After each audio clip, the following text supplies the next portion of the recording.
पिछले वीडियो में हमने देखा कि कैसे दुबई जैसे ग्लोबल सिटी तक मिसाइल्स और ड्रोन अटैक्स की खबर पहुंच गई और कैसे एक रीजनल कॉन्फ्लिक्ट पूरी दुनिया की इकोनॉमी को इम्पैक्ट कर सकता है।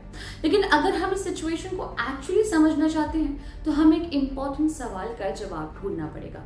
आखिर ईरान और इजराइल के बीच इतनी गहरी दुश्मनी शुरू कैसे हुई और क्यों आज ईरान और इजराइल एक दूसरे को अपना बिगेस्ट एनिमी मानते हैं, और कैसे यूनाइटेड स्टेट्स और गल्फ कंट्रीज जैसे यूनाइटेड अरब एमिरेट्स भी इस जियोपॉलिटिकल पजल का हिस्सा बन गए। सबसे इंटरेस्टिंग बात यह है कि राइवलरी हमेशा से नहीं थी। एक वक्त ऐसा भी था जब ईरान और इजराइल के बीच नॉर्मल डिप्लोमेटिक रिलेशंस हुआ करते थे। फिर ऐसा हुआ क्या आखिर कि आज ये conflict proxy Wars, cyber attacks और मिसाइल स्ट्राइक्स तक पहुंच गई है? इसका जवाब छुपा है 1979 के एक रिवॉल्यूशन में, जिसने सिर्फ ईरान की पॉलिटिक्स नहीं बल्कि पूरे मिडिल ईस्ट का पावर बैलेंस बदल दिया। पार्ट 1, जब ईरान और इजराइल एनिमीज नहीं थे। आज शायद बिलीव करना मुश्किल हो, लेकिन एक टाइम ऐसा भी था जब ईरान और इजराइल एनिमीज नहीं थे। 1979 से पहले ईरान में रूल था शाह मोहम्मद रिजा पहलवी का, एंड टू योर सरप्राइज उस वक्त की ईरान की तस्वीर बहुत अलग थी। People and their mentality was very modern. Infrastructure की ग्रोथ उसके पीक पर थी. Women comparatively had more rights. ये देश वेस्टर्न कंट्रीज का एलाई भी था, और तो और इजराइल के साथ डिप्लोमेटिक रिलेशंस मेंटेन करता था। एंड यस, दोनों कंट्रीज के बीच ऑयल ट्रेड और इंटेलिजेंस कॉपरेशन भी होती थी। Part 2, Iranian revolution. अब आता है 1979 का वो दौर जब ईरान में इस्लामिक रिवॉल्यूशन होता है। इस रिवॉल्यूशन के बाद पावर में आए अयतुल्ला खोमेनी और उन्होंने इजराइल को डिक्लेयर किया इलेजिटिमेट स्टेट, और तब से ईरान ओपनली इजराइल को अपोज करता आ रहा है। अब आते हैं उस टर्निंग पॉइंट पर जिसने सिर्फ ईरान की पॉलिटिक्स नहीं बल्कि पूरे मिडिल ईस्ट की जियोपॉलिटिक्स को चेंज कर दिया, और ये था 1979 का ईरानियन रिवॉल्यूशन। इस रिवॉल्यूशन से पहले ईरान पर रूल करते थे मोहम्मद रिजा पहलवी। इन्हें शाह ऑफ ईरान भी कहा जाता था। शाह का रूल काफी प्रो वेस्टर्न माना जाता था।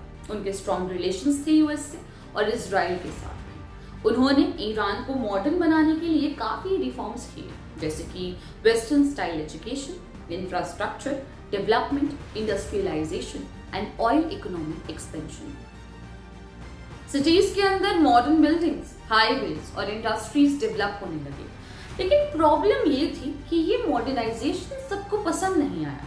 ईरान के काफी रिलीजियस लीडर्स और कंजर्वेटिव ग्रुप्स को लगने लगा कि शाह इस्लामिक वैल्यूज को इग्नोर कर रहे हैं और वेस्टर्न इन्फ्लुएंस ईरान की आइडेंटिटी को रिप्लेस कर रहा है। वहीं दूसरी तरफ आम लोग भी शाह की गवर्नमेंट से नाराज होने लगे, और इसके पीछे कई रीजंस थे, जैसे कि political repression, freedom of speech की कमी, सीक्रेट पॉलिसी का कंट्रोल एंड इकोनॉमिक इनइक्वालिटी। इस डिससैटिस्फैक्शन ने ग्रेजुअली मास प्रोटेस्ट का फॉर्म ले लिया, एंड एज अ रिजल्ट 1978 से 79 के दौरान ईरान के डिफरेंट सिटीज में लाखों लोग स्ट्रीट्स पर प्रोटेस्ट करने लगे, और इसी मूवमेंट को लीड कर रहे थे एक रिलीजियस लीडर रुहुल्ला खोमेनी। उस वक्त खोमेनी एक्साइल में थे, लेकिन उनके स्पीचेस और मैसेजेस सीक्रेटली ईरान में सर्कुलेट होते थे, जिससे रिवॉल्यूशन और स्ट्रॉन्ग होता गया। एंड फाइनली 1979 में सिचुएशन इतनी इंटेंस हो गई कि शाह को ईरान छोड़कर एक्साइल में जाना पड़ा, और इसी के बाद ईरान ऑफिशियली बन गया Islamic Republic of Iran. Revolution के बाद क्या चेंजेस आए ये जानना बहुत जरूरी है। 1979 के बाद ईरान में काफी मेजर ट्रांसफॉर्मेशंस आए, and they are firstly political system completely change हो गया। सबसे बड़ा चेंज ये था कि ईरान मोनार्की से ट्रांसफॉर्म होकर इस्लामिक रिपब्लिक बन गया। नए सिस्टम में रिलीजियस लीडरशिप का स्ट्रॉन्ग रोल स्टेब्लिश हुआ और खोमेनी बन गए ईरान के सुप्रीम लीडर। सेकेंड, सोसाइटी और डेली लाइफ में चेंजेस। रिवॉल्यूशन के बाद ईरानियन सोसाइटी में भी काफी चेंजेस आए। For example, Islamic dress codes implement हुए, विमेन के लिए मैंडेटरी हिजाब लॉज इंट्रोड्यूस हुए, मीडिया और एंटरटेनमेंट पर स्ट्रिक्ट रेगुलेशंस लग गए, और गवर्नमेंट ने इंश्योर किया कि सोसाइटी इस्लामिक प्रिंसिपल्स के अकॉर्डिंग ऑपरेट करे। Third, foreign policy completely change हो गई। सबसे ड्रामेटिक चेंज ईरान की फॉरेन पॉलिसी में हुआ। शाह के टाइम ईरान काफी क्लोज था वेस्टर्न कंट्रीज के साथ, लेकिन रिवॉल्यूशन के बाद ईरान ने एंटी वेस्टर्न स्टांस अडॉप्ट कर लिया, स्पेशली यूनाइटेड स्टेट्स और इजराइल के अगेंस्ट। और हद तो तब हुई जब आयतुल्ला खोमेनी ने इजराइल को ओपनली डिक्लेयर कर दिया इल्लेजिटिमेट स्टेट, और तब से ईरान ओपनली इजराइल को अपोज करता आ रहा है। Fourth, regional influence strategy. Revolution के बाद ईरान ने मिडिल ईस्ट में अपनी इन्फ्लुएंस बढ़ाने के लिए रीजनल अलायंसेस और प्रॉक्सी ग्रुप्स को सपोर्ट करना स्टार्ट किया। इसमें इंक्लूड हैं ग्रुप्स जैसे कि Hezbollah in Lebanon and Hamas in Gaza. और इसी वजह से ईरान और इजराइल के बीच राइवलरी ग्रेजुअली प्रॉक्सी वॉर्स और कोवर्ट कॉन्फ्लिक्ट्स में कन्वर्ट हो गई। Long term impact. 1979 का ईरानियन रिवॉल्यूशन सिर्फ ईरान की इंटरनल पॉलिटिक्स का इवेंट नहीं था, इसने Middle East power dynamics change किए, ईरान और वेस्ट के रिलेशंस को परमानेंटली इम्पैक्ट किया और साथ ही ईरान इजराइल राइवलरी को डीपली इंटेंसिफाई कर दिया। और इसी रिवॉल्यूशन के बाद से मिडिल ईस्ट की जियोपॉलिटिक्स एक कंप्लीटली नए डायरेक्शन में चली गई। Part 3, proxy Wars. Direct war के बजाय ईरान और इजराइल ने प्रॉक्सी वॉर्स लड़नी शुरू की। ईरान सपोर्ट करता है ग्रुप्स जैसे कि Hezbollah Lebanon and Hamas Gaza, और वहीं इजराइल के लिए ग्रुप्स मेजर सिक्योरिटी थ्रेट हैं।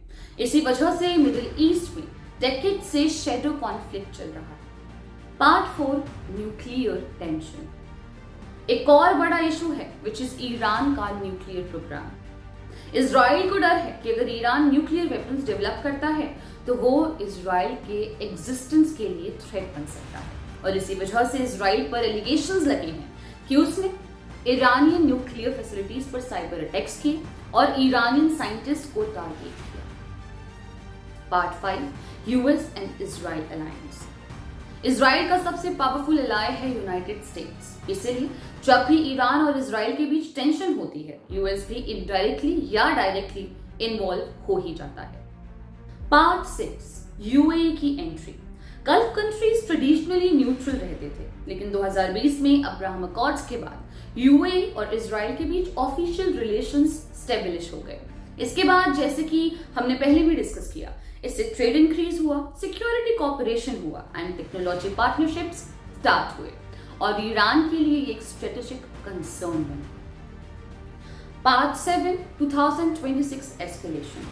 रीसेंट एस्केलेशन तब स्टार्ट हुई जब यूएस और इजराइल स्ट्राइक्स ईरान के टारगेट्स पर रिपोर्ट हुई, and as per the reports of futures इसके रिस्पॉन्स में ईरान ने गल्फ रीजन में मिसाइल और ड्रोन अटैक्स लॉन्च किए, जिसमें यूएई भी टारगेट बना, और इसी चेन रिएक्शन की वजह से दुबई जैसे सिटीज भी कॉन्फ्लिक्ट का पार्ट बन गए। ईरान इजराइल कॉन्फ्लिक्ट सिर्फ दो कंट्रीज के बीच की राइवलरी नहीं है, ये एक कॉम्प्लेक्स जियोपॉलिटिकल बैटल है जिसमें इन्वॉल्व है ideology, nuclear fears, global alliances और एनर्जी पॉलिटिक्स। 1979 की रिवॉल्यूशन के बाद ईरान ने अपनी आइडेंटिटी एक इस्लामिक रिवॉल्यूशनरी स्टेट के रूप में डिफाइन की, और दूसरी तरफ इजराइल अपनी सिक्योरिटी और सर्वाइवल को लेकर हमेशा एक्सट्रीमली सेंसिटिव रहा है। इसी वजह से दोनों कंट्रीज के बीच राइवलरी सिर्फ पॉलिटिकल नहीं रही, ये gradually proxy Wars, cyber warfare और इंटेलिजेंस ऑपरेशंस तक पहुंच। और इसी राइवलरी में कभी ना कभी इनडायरेक्टली इन्वॉल्व हो जाते हैं कंट्रीज जैसे कि यूनाइटेड स्टेट्स और गल्फ रीजन के प्लेयर्स जैसे कि यूनाइटेड अरब एमिरेट्स। और इसीलिए जब दुबई के स्काईज में मिसाइल्स इंटरसेप्ट होते हैं तो ये मिडिल ईस्ट में टेंशंस एस्केलेट होते हैं।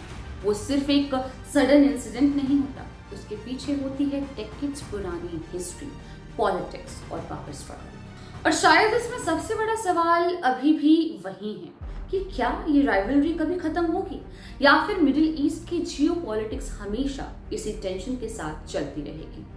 ये तो खैर वक्त ही बताएगा। You guys also share your views on this theme in comments below, और हम जल्द ही मिलेंगे एक और नई वीडियो के साथ।